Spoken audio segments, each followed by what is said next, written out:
Whittingehame History Reassessed, Part 2, The Tower and its Early 17th Century Garden. Slide 1. In my article published in East Lothian Life in February this year, there was no space to comment on the 17th century former garden beside the tower, which was referred to in the book on Scotland's Lost Gardens by Marylin Brown. This is the next question I would like to explore today.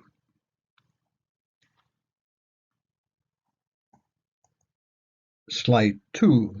The American Map. William Jameson was appointed estate factor by Robert Hay when he succeeded to the property in 1789. He had two sons, Archibald and William. They were tenants of Howden Farm, which James Balfour wanted to build his house on in 1817. William, the second son, emigrated to America, and his belongings included the map that you see before me, The surveyor is not known. It shows the tower, then called Whittingehame House, and Howden Farm south of the river, with its local name Whittingehame Water. Slide 3. The Tower. Marylin Brown suggests there was a link with the former garden beside the tower and the Regent Morton, who is credited with the construction of a terrace garden at Aberdare Castle in the 16th century.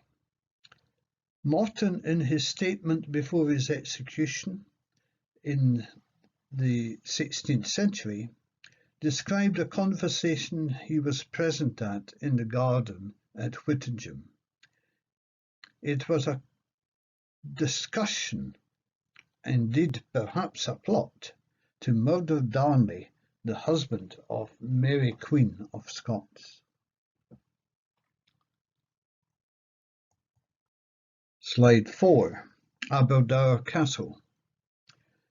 This is a photograph of the ground level terrace at Aberdare Castle. It is south facing and use is made of the slope below the terrace. But the Earls of Morton of the 17th century did not have a connection with Whittingehame after the execution of the Regent in 1581. The estate in the 16th century belonged to William Douglas, who was a relation of the Regent. After his death, it was inherited by his descendants through the female line. The next slide gives a further view of the terraces at Aberdare Castle.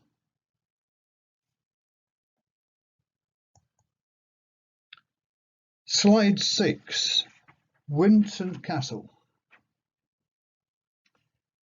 In an earlier Lothian Life article published in 2014, I had suggested that a terrace garden was created in the 17th century after an Archibald Seton married Elizabeth Douglas, owner of Whittingehame.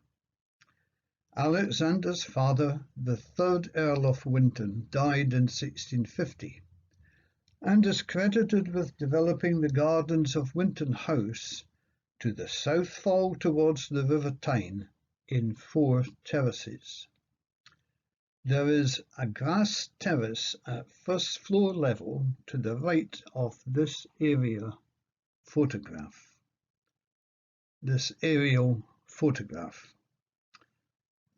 Which I received from Gary Mingus.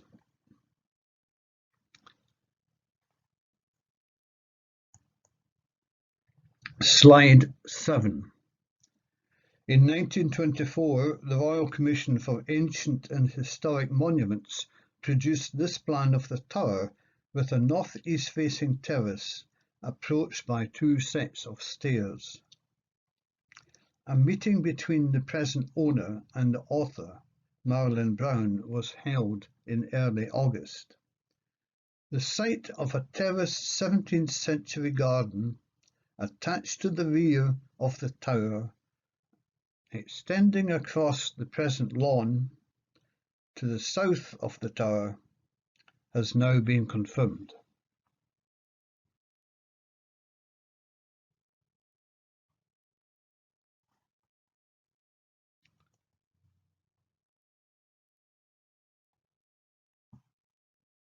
Slide 8. Cropped American map of the house. This slide, which was found in the belongings of the emigrant William Jameson, gives an indication of the location of the house and the slope to the river.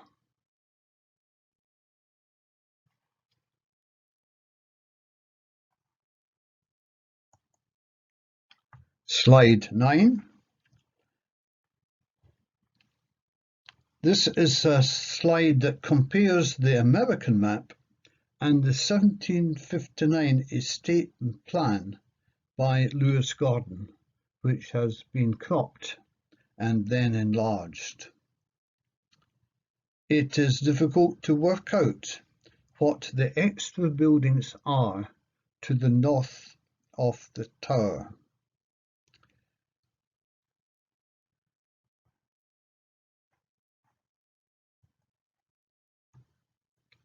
Here.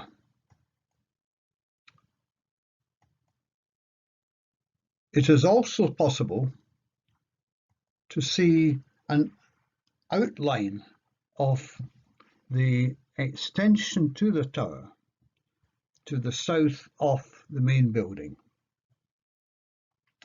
But can you note another interesting feature on the right of the image? It looks like the outline of a square. Could this be the garden dating from the 16th century and perhaps earlier?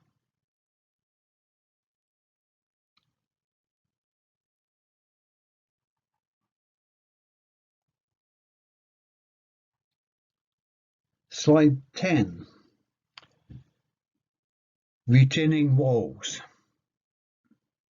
These two photos are taken below the level of the current lawn between the southeast side of the tower and the incline down to the river. Michael Brander believes the road at the bottom of the slope was an old road which led to the tower.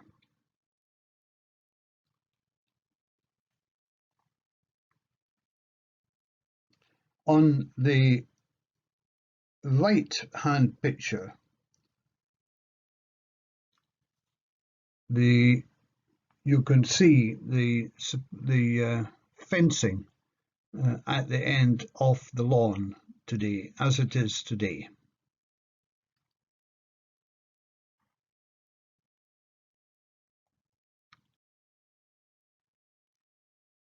Slide 11.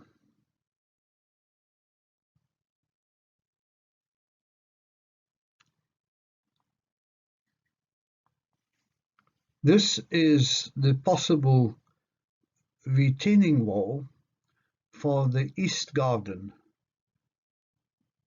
that we noticed in the cropped map in the previous slide.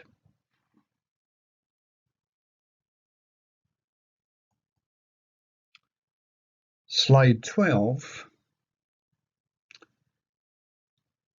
This presentation has been possible with the assistance of Michael Brander, owner, and Marylin Brown, author of Scotland's Lost Gardens. It is important at this stage to record that the tower is a family home and the area of the two possible gardens is private property and not open to the public.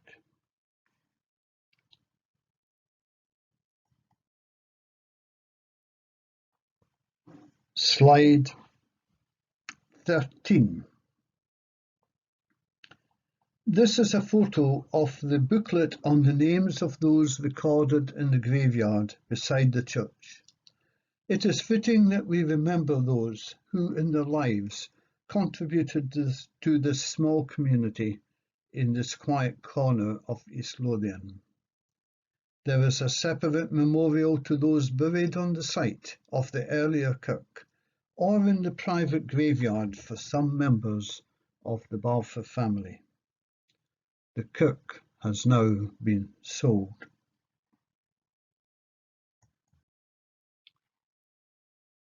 Slide 14. Thank you for supporting this festival. The Whittingehame history is still being researched. An article on the identity of Sir Henry Seton, who married a Margaret Hay, a daughter of Alec Hay of Duns Castle in 1767, is awaiting publication. He was granted the life rent of Whittingehame Estate on his marriage.